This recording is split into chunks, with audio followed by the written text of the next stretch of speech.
東愛觀眾大家好啊，我係黃子瑩。咁之前咧我就係 TVB 新聞主播啦，而家我已經轉戰咗另外一個行業啦，包括做司儀工作、DJ 同埋節目主持㗎。希望喺唔同嘅場合或者節目見到大家啦。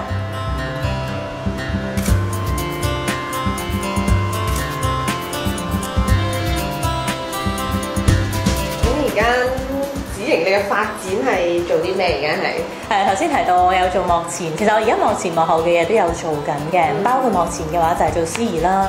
咁開心嘅係會用到唔同嘅語言啦。咁以前可能我做新聞主播嘅時候，就淨係用幕前見到我用廣東話比較多，可能幕後做訪問都要用日文同埋英文嘅。